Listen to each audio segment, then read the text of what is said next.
Pessoal, a gente começa falando de um assunto que é o assunto do dia, né? A Polícia Federal está nas ruas desde as 6 horas da manhã com uma operação aqui em Minas Gerais, em mais 4 estados e também no Distrito Federal. A ação da PF é contra financiadores e participantes e também pessoas que fomentaram os atos em Brasília, os atos criminosos em Brasília do dia 8 de janeiro. Eduardo Costa, o STF expediu 8 mandados de prisão preventiva e 16 de busca e apreensão. Bom dia para todo mundo. Ô, Júnior, eu pensava assim no dia seguinte, no dia 9, eu pensava assim, falei aqui, muita gente falou, você tá doido, você tá passando pano, não tô não. Eu continuo achando que o que aconteceu no dia 8 é grave, é criminoso, é contra o Estado de Direito, é contra o mundo civilizado no qual a gente quer viver e que tem que ser punido com toda a força. Mas eu não consigo ver cada lance desses episódios sem lembrar da minha infância, da minha pré-adolescência, quando minha mãe tinha que cuidar de 7, e a maior preocupação dela era evitar estresse com meu pai, porque ele chegava muito cansado de noite e ele não podia ser contrariado, porque ele podia se irritar demais com ela e com a gente. E a grande preocupação do meu pai sempre foi o seguinte, até porque eu era diferente dos meus irmãos, eu sempre fui muito mais saído.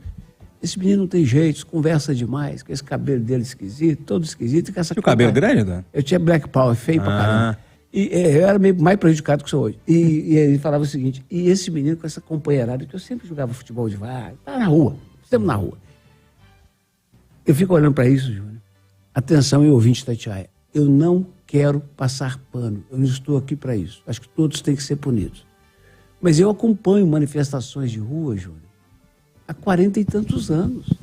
Eu acompanhei o processo de democratização, Júnior. Eu tomei pedrada no campo do Atlético, numa concentração de trabalhadores da indústria da construção civil. Quase viraram o carro no qual eu trabalhava na Praça da Estação antes disso. Eu quebrei óculos, tudo, na tentativa de fechamento de um açougue na greve dos comerciários de 81. E de lá para cá eu vim observando o quanto meu pai tinha razão. 2013, os Black Blocs quebraram uma loja da Auto Japa ali, do grupo do Auto Japa ali da Pampulha, João. Eu lembro. Não sobrou um carro. Eu fui lá fazer essa cobertura. Você lembra? Lembro. Então, bem no encontro com aquela que sobe o Mineirão ali. Abraão Caram. Então eu fui vendo essas coisas, agora que eu tô vendo esse negócio de Brasília, ô Júnior, pode parecer simplificar para muita gente, mas sabe o que eu fico pensando, olhando para isso? Vamos supor, em números redondos, que tivesse 3 mil pessoas naquela Praça dos Três Poderes, daquele 8 de janeiro. 50 são criminosos históricos, antigos, de ficha ruim. Tem uma mulher, por exemplo, de Santa Catarina, traficante, dá pesada, uma mulher de 60 e tantos anos. Isso é coisa ruim mesmo, de nascença. 500 que estavam ali são pessoas que odeiam a democracia, Júnior. E que querem, que a gente tenha um mundo à maneira delas, sabe? Que seja do jeito delas. E eu aposto em 2.400, 2.450 de equivocados, como eu falei no dia. Sabe aquele cara que não se conforma, não gosta do governo, não gosta do Bolsonaro, falou assim, vamos para lá para protestar. Gente, ô Júnior, a manifestação pública é uma história. Vamos para Brasília para protestar. Quantas vezes eu vi isso? Ônibus de professor cheio, tudo, de sem terra. E eu não vou dizer que eu iria, né? Porque eu tenho outra vibe. Mas eu não iria proibir uma filha minha de ir a Brasília protestar contra o que ela não concorda. Só que chega lá e os caras direcionam para uma quebradeira. E aí o desavisado não cai fora na hora e vai. E mesmo quem acha que caiu fora, não caiu. Você imagina, Júnior, a guinada que deu. Eu não acho que daquelas 3 mil pessoas, 500 não mereçam tudo que vai acontecer com elas.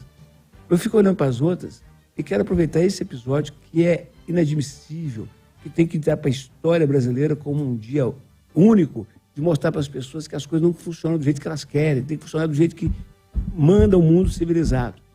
Tem que ter punição rigorosa para todo mundo. Mas você já imaginou, Júnior, a quantidade de pai que está apavorado quando você fala que a polícia está caçando quem estava em Brasília, quem estava financiando e quem estava apoiando? Você já imaginou a quantidade de gente que vive aí no celular, desavisadamente, compartilhando o que não deve? Todo mundo apavorado, filho. Eu estou dando essa volta toda para dizer que quem estava lá tem que ser punido com rigor. Todo mundo que tinha vínculo tem com rigor. E para falar para a senhora e para o senhor que tem filho aí de 8, 9 anos, eu espero que a senhora tenha conversado muito com esse filho desde quando ele estivesse bebê, mas nessa faixa de 8 a 14, 8 a 15. Me diga com quem tu andas, eu direi quem tu és. Ô Rita Mundim, os crimes, né, que são colocados nessas pessoas, segundo a nota da Polícia Federal, a abolição violenta do Estado Democrático de Direito, golpe de Estado, dano qualificado, associação criminosa, incitação ao crime, destruição, deteriorização ou inutilização de bem especialmente protegido. Bom dia para você, Polícia Federal está nas ruas. Bom dia, Júnior. Bom dia a todos. Eu concordo muito com o que o Eduardo Costa disse até outro dia aqui, quando saiu aquela pesquisa, que cerca de, se não me engano, 97% da população era contra, porque, é claro, a democracia é inegociável, o vandalismo é inaceitável. Eu usei essa proporção também para falar daquelas pessoas que estavam lá em Brasília nesse fatídico dia 8 de janeiro. Porque eu acredito, Júnior, que a proporção de quem vandalizou, de quem quebrou, é essa. Deve ser uns 3%, né? E 97% estavam ali protestando e não sabiam direito o que estavam fazendo, né? Estavam assim, na invasão, na tentativa de acampar lá dentro. Também não estou passando pano. Repito, a democracia é inegociável, o vandalismo é inaceitável, a depredação de patrimônio público tem que ser punida, tem que ser investigado. Mas é preciso separar o joio do trigo e é preciso lembrar também que o mesmo tratamento deve ser dado quando é feita a invasão e a destruição da propriedade privada. Aí nós estamos falando de MST, de PSOL e de outras manifestações que já ocorreram no Brasil, já ocorreram em Brasília e que o tratamento deveria ter sido este que está sendo aplicado agora. Mas na investigação e na apuração é necessário separar o joio do trigo. A gente fica aí com uma pulga atrás da orelha e perguntando, né, será que essas pessoas que de forma pacífica ficaram, né, desde a eleição, do final da eleição, desde novembro, protestando em frente aos quartéis, nas ruas, de forma civilizada, eu não estou dando razão, mas eu estou dizendo que de forma civilizada, será que essas pessoas seriam todas elas responsáveis por aqueles atos de vandalismo que nós assistimos? Mas, repito, a democracia é inegociável e as investigações, apurações, prisões e punições devem ser exemplares, desde que se separe o joio do trigo. Só para passar a bola do cast, o próprio Alexandre Moraes, o ministro, o Xandão, como a turma chama, ele já está fazendo isso. Ele já está separando aquele bobão que estava lá olhando sem saber onde é que estava, do cara que estava quebrando.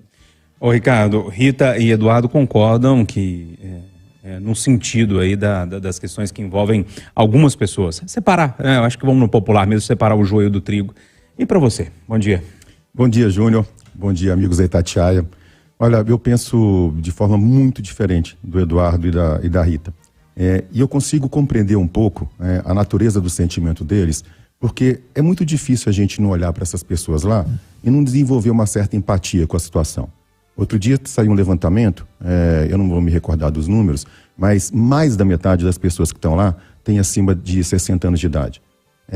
Eu não quero, ninguém quer ver pessoas acima de 60 anos dormindo no chão, comendo mal, usando banheiro sujo. Isso não é humano. Qualquer pessoa dotada de empatia se transfere para lá e consegue enxergar isso. Agora, tem um pano de fundo aí, que a gente não tem como esquecer. E aí, Edu, é aquilo que eu sempre discordo de você quando a gente bate papo aqui no cafezinho. Se todas as pessoas que se dirigiram a Brasília, ainda que o intuito tenha sido se dirigir para protestar de forma pacífica, o protesto não era um protesto normal, era um pedido de golpe de Estado. E aí, isso é crime. A gente não tem como esquecer, como tirar esse pano de fundo. A gente de vez em quando vê essas invasões, né? Isso já aconteceu várias vezes. Um supermercado, quando é depredado, são 5, 6 pessoas, quebram a vitrine, arrombam as portas, vão lá e entram para poder saquear. E vem uma multidão atrás e entra também. Um sai com um saco de leite, outro sai com uma Coca-Cola. É crime da mesma forma. É isso que eu insisto. Todas essas pessoas, elas se dirigiram para Brasília não para protestar. Odu, você citou 2013.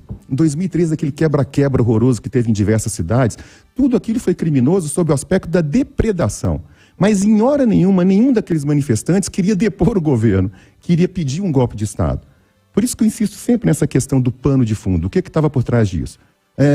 Essa questão de protesto, de não violência, das coisas serem pacíficas, a gente debateu aqui no Conversa de Redação, ou no Rádio Vivo, eu não me lembro, há alguns dias, sobre os crimes que estavam acontecendo no Padre Eustáquio.